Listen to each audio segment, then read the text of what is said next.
Bien, antes de tener la siguiente entrevista, yo quiero mencionar algo a los amigos abonados de Vez Cable Televisión. Vez Cable premia tu puntualidad. Eso es para todos los abonados, con un gran sorteo por el Día del Padre. Presta atención a esos datos. Paga tu mensualidad de junio y participa en nuestro super sorteo en el que podrás llevarte 6 premios de 500 soles, 3 premios de 300 soles y 3 camisetas oficiales de la selección peruana de fútbol. Ya sabes, el sorteo se va a realizar el día sábado 18 de junio a las 6 de la tarde a través de Vez Cable Televisión. Vez Cable para todos. Bien, en esta segunda parte del programa vamos a conversar con la congresista Gladys Echaíz de la bancada de Alianza para el Progreso. Y es importante conversar en estos momentos lo que está pasando dentro del hemiciclo, en el Parlamento. Congresista Echaíz, ¿qué tal? Buenos días, bienvenida a Vez Cable. ¿Cómo está usted? Muy buenos días. Buenos días, por favor. Gracias por la invitación. Denos opinión sobre esta última encuesta publicada por el Instituto de Estudios Peruanos a través del diario La República. 67% quiere que se vaya Pedro Castillo y también los congresistas. Nuevas elecciones, que se vayan todos. ¿Qué opina? Bueno, eso es algo que se viene repitiendo desde hace algún tiempo. Pareciera que el número de encuestados o el porcentaje de encuestadores bajó un poco, ya que se hablaba de algo más, de un porcentaje mayor. Sin embargo, creo que eso es producto de, digamos, la desesperación, la desconfianza y la esperanza que se tiene o tenía en el Congreso de que sea esta la institución que llevara adelante la vacancia del presidente Castillo, y no lo ha logrado hasta la fecha. Y también de otros comportamientos individuales que indudablemente alcanzan a la institución en sí misma. Pero también hay que decir que el Congreso nunca ha sido pues una institución que haya estado digamos, aceptada en su totalidad por la población. Cuando nosotros recién nos incorporamos, ya veníamos con una carga de desconfianza de las anteriores gestiones. Y es lógico, porque la población confunde funciones, atribuciones o espera de todos sus funcionarios mucho más de lo que estos puedan darle de acuerdo con sus competencias funcionales. Claro. Pueden ser muchas las razones, pero ¿cómo le puedo resumir en una sola cosa? Desconfianza, desesperación, intranquilidad. Pueden ser muchas las cosas. Claro, pero congresista, usted como parlamentaria, ¿no encuentra de repente algún punto en el cual menciona que el Congreso también es presa de sus errores y que el propio Parlamento abona a que tenga ese descrédito? ¿Aló?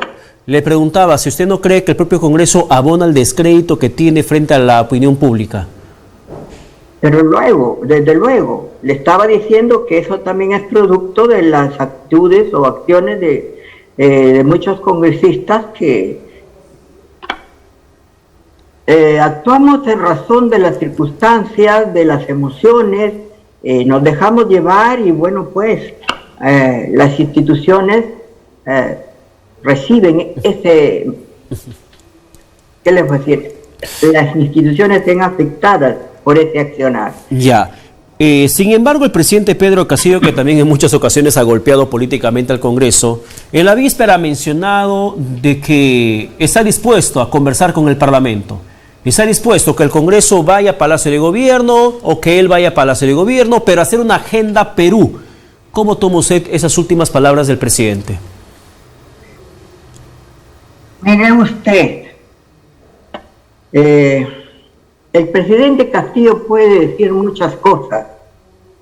Todos los congresistas y políticos en general que han ido a conversar con él, lo único que han recibido son ofrecimientos, palabras, o en todo caso la actitud inerte de un funcionario, del alto funcionario, que escucha, digamos, que dice que escucha, y finalmente dice, vamos a conversar, lo voy a revisar, vamos a hacer y nunca hace nada. O sea, no es receptor de ninguna recomendación, de ningún aporte, ni tiene la intención de cambiar en el curso del trabajo que él viene haciendo, el cual está orientado al logro de una ideología, de un propósito político. Eso creo que es público, es notorio, la población es consciente de eso y ya no es una apreciación personal, sino que está evidenciada con cada uno de sus actos y la respuesta posterior que ha habido frente a las conversaciones que ha tenido con otros políticos. Ya, pero congresista Chaiz, a ver, esta quizá va a sonar una pregunta muy retórica. Pero recordando lo que dijo el presidente el 5 de abril, cuando se fue al Parlamento, pidió este espacio para que pueda dar un mensaje a la nación, entre tantas cosas que mencionó el jefe de Estado, dijo una frase muy interesante, que él va a comenzar a corregir sus errores del gobierno.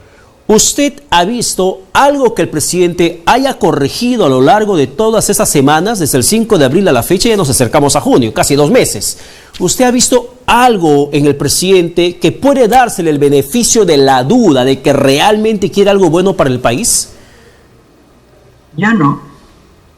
Creo que nadie. Él continúa en su afán de dividir, en su afán de confrontar, en su afán, como ya le dije, de lograr el propósito que lo llevó al gobierno. Esas son palabras y nada más que palabras.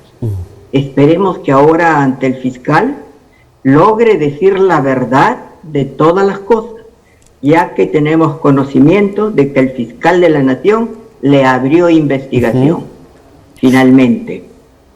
Claro, usted también ocupó un cargo importante dentro del Ministerio Público.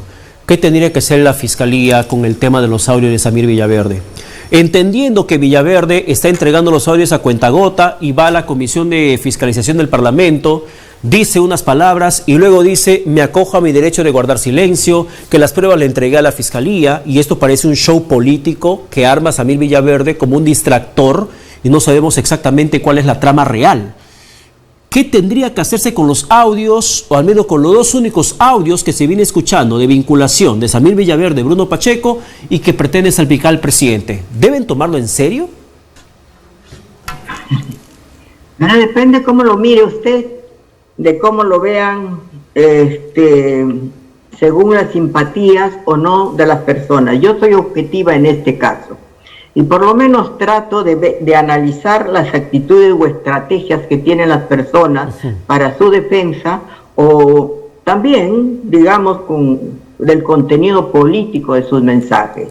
Lo que yo leo de lo que hace el señor, el investigado Villaverde, es que le dice a no sé a quién, a su organización, no hablo sin sustento. Tengo para demostrarlo, y lo dice verbalmente y le envía el mensaje de que tiene eso y algo más.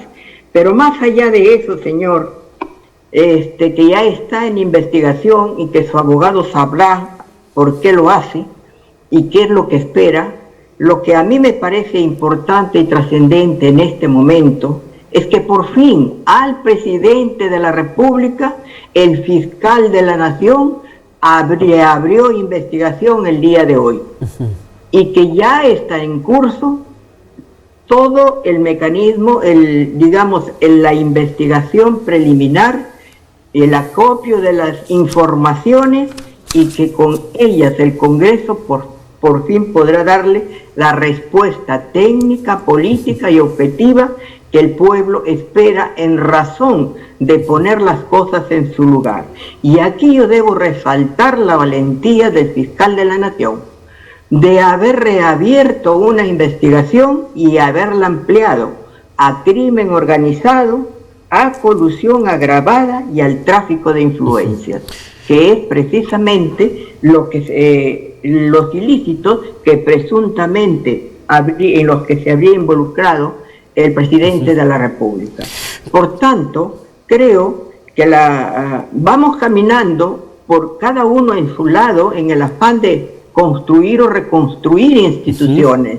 El Congreso haciendo lo suyo en lo poco que puede y con las limitaciones que tiene, ya que no cuenta con, digamos, una votación, la votación que exige la ley. Mientras tanto, las instituciones de la justicia caminan y comienzan a actuar como corresponde. Claro, pero congresista. Al fiscal Pablo Sánchez. Ya, congresista, a ver, eso es interesante lo que usted nos menciona, que efectivamente hoy se conoció esa decisión del fiscal Pablo Sánchez. Sin embargo, le voy a llevar al plano de la opinión política que tiene desde el Ejecutivo. Que todas estas investigaciones, que todas estas difamaciones, entre comillas, como dijo el flamante ministro de Agricultura, el señor Arce, en el cierre de actividades de la sesión de Consejo de Ministros en Chachapoyas, difamaciones sobre el presidente, lo que dice Aníbal Torres, pruebas, no hay pruebas, lo que dice el presidente Pedro Castillo, déjeme trabajar, lo que dijo Dina Boluarte en Davos, la derecha no nos deja gobernar. Esta investigación no podría tomarse como tal. ¿No reforzaría el argumento del gobierno de que no le están dejando trabajar, que otros presidentes o expresidentes han hecho peores cosas que Pedro Castillo y nunca nadie lo investigó? Que eso es lo que siempre argumentan. ¿Cree usted lo que está diciendo? No, yo le estoy planteando el escenario que dicen desde el Palacio de Gobierno. Lo que dicen los señores, pero yo le digo a usted que en base a la información que tiene el Ministerio Público, el fiscal de la Nación abrió investigación. Cuando el fiscal de la Nación decide abrir investigación es porque cuenta con elementos suficientes como para hacerlo, ya que el Ministerio Público siempre ha sido bastante cauto en estas cosas, ha esperado tener la suficiente evidencia como para hacerlo. Y si ya lo hizo, pues lo otro tómelo usted como argumentos defensivos y de orden político, como usted dice. Políticamente yo puedo decir muchas cosas. La realidad me demuestra a mí otra cosa. Ahora, congresista, y esta... lo que puedan decir yo lo tomo como eso. Ya, ¿de dónde viene? Como un argumento de defensa y siempre dentro del comportamiento político que tienen. Trasladarle la responsabilidad personal a los demás. Nunca son ellos, siempre los culpables son los demás. Sí. Los demás son culpables de que ellos no hayan tramitado en su momento, por ejemplo, la importación de fertilizantes para el cultivo, para los sembríos, para la agricultura. Y con lo cual han puesto en riesgo todos los cultivos para la comida para el año 2022-2023. ¿El Congreso es responsable de eso? ¿Quién es responsable de eso? El Congreso es responsable de estar otorgando, regalando bonos a donde van. ¿Tiene tanto dinero el Estado para hacerlo? ¿El Congreso es responsable de los paros y de la no solución de los movimientos comunales que tienen paralizada la minería, que es una de las principales aportantes y que contribuyen al presupuesto público con sus tributos, ¿verdad? El Congreso es responsable de la mala gestión. El Congreso es responsable que se hayan dedicado a pasearse por el Perú en lugar de estar viendo cómo solucionar los problemas del país. El Congreso es responsable del desabastecimiento de las medicinas. El Congreso es responsable de la contratación de personas ineptas en los ministerios. El Congreso es responsable de que se esté llenando de gente a todas las instituciones, pero gente que no tiene inidónea y además con problemas judiciales. Señor, por favor, creo que todos somos conscientes y sabemos lo que pasa alrededor nuestro. Si de realidades hablamos, entonces observemos nomás. Lo que pasa es que cuando yo voy repitiendo por todos los sitios y aprovechándose de la ignorancia o limitada educación e instrucción de algunos ciudadanos, logro introducir un discurso como el que recogen algunas personas.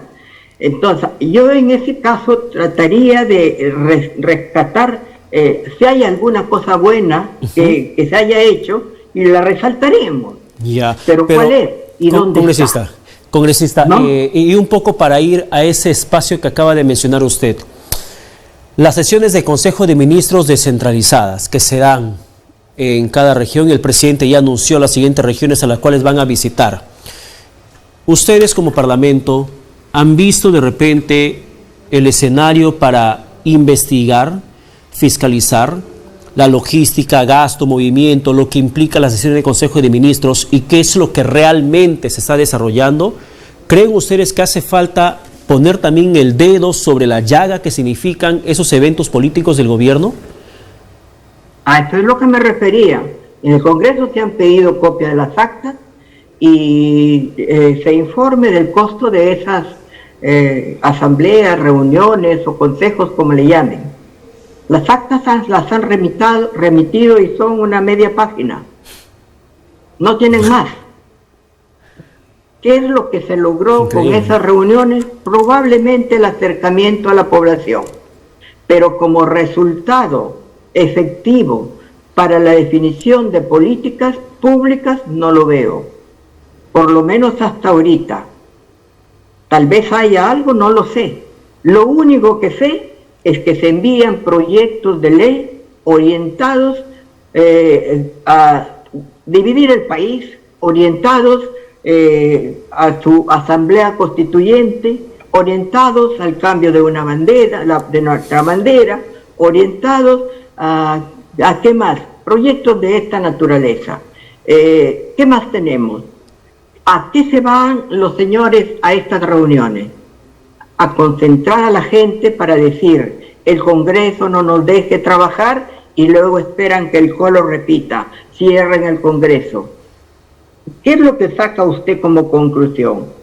Que lo que se está haciendo es proselitismo con el dinero del Estado para lograr su propósito de cerrar la única institución que hasta este momento se ha convertido en el obstáculo, en la valla, en el frente que impide el avance en sus propósitos políticos.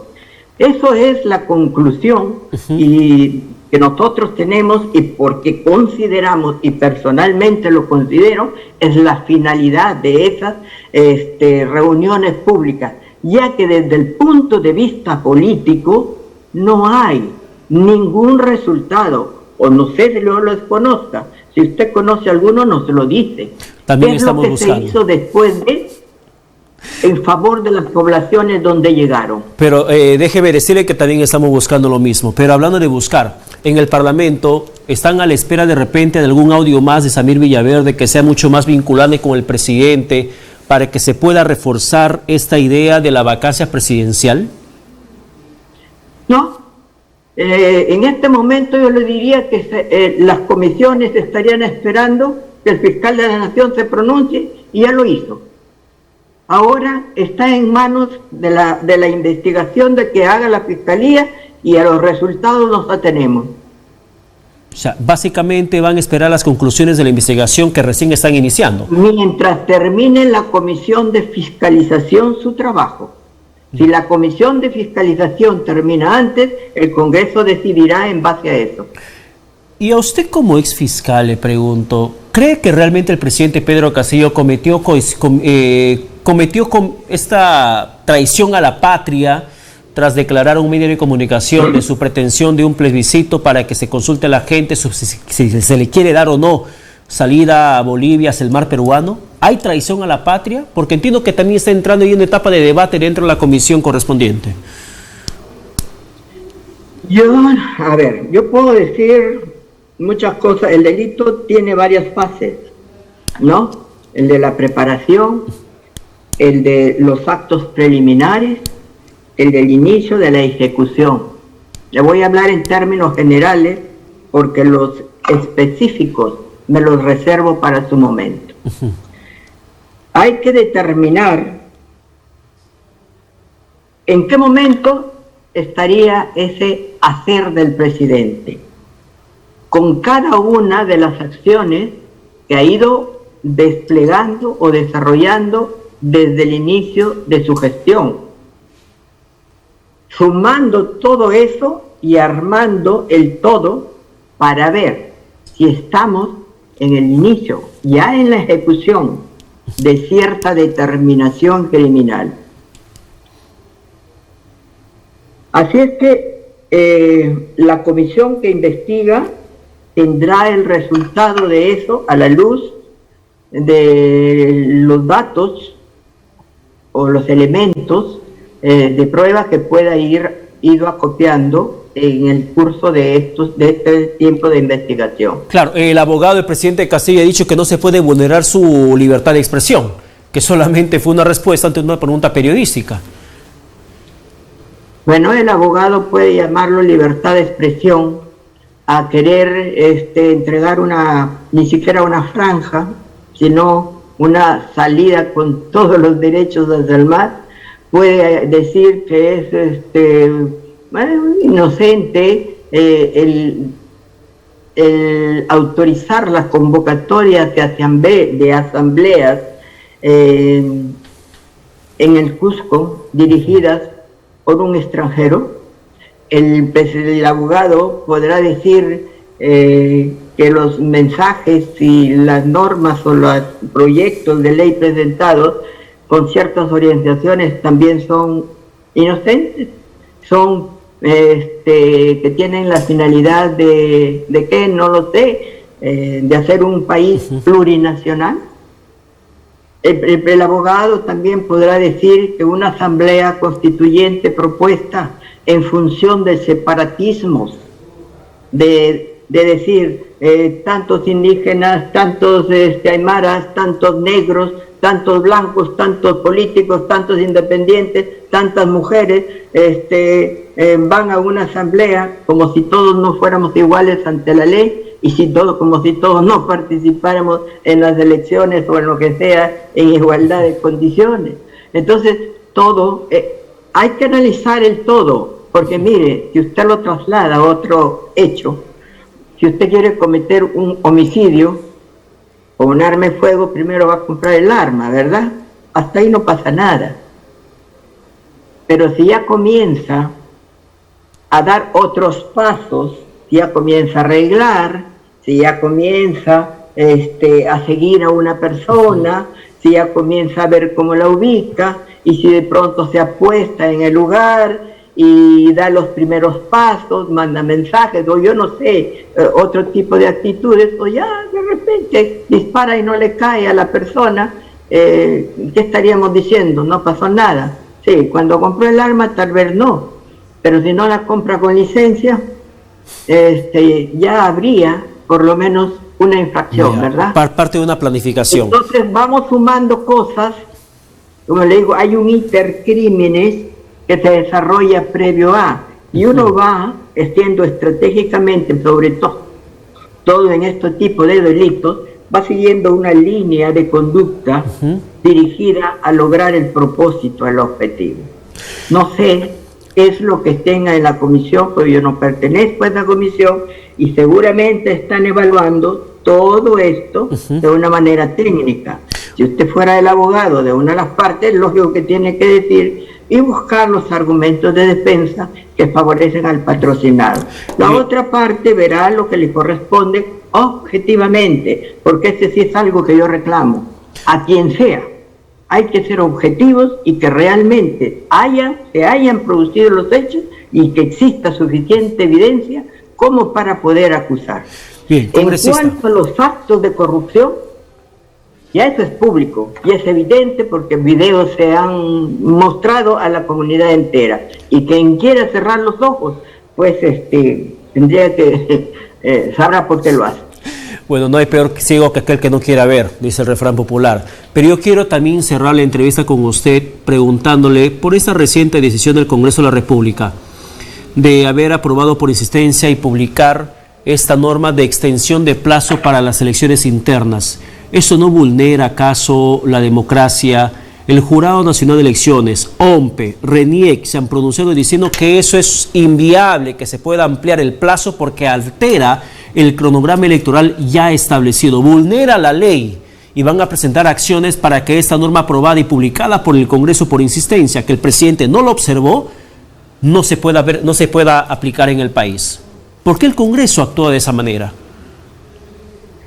Miren, las normas tienen un plazo, tienen un tiempo, un periodo, mientras se van trabajando. El proyecto de ley se presentó seguramente en su oportunidad, mientras se piden informes o se debate, eso corre su tiempo.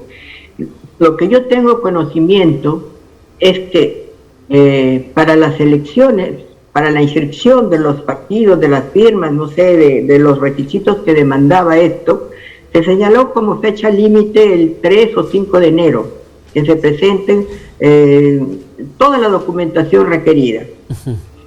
Y los partidos o las organizaciones políticas que hay actualmente comenzaron a presentarlas por partes. Y eso es lo que ha generado el problema. Que cuando presentaron la primera parte, el jurado lo dio por cerrado el plazo. Le dijo, usted tenía que haberlo presentado todo en su conjunto y no tiene más tiempo. Alguien lo presentó el 19 de diciembre, se lo cerró el plazo el 19 de diciembre. Alguien lo presentó el 25, se lo cerró el 25, cuando la ley decía hasta el 3 de enero. Sí. Y ahí ha venido la situación, porque el Jurado Nacional de Elecciones se le ha dado en interpretar la ley, modificándola a través de disposiciones administrativas. Y esto sí es inconstitucional. Eso es lo que motivó la dación de esta ley, porque hay que ver los antecedentes para luego decir la razón de ser de cada norma.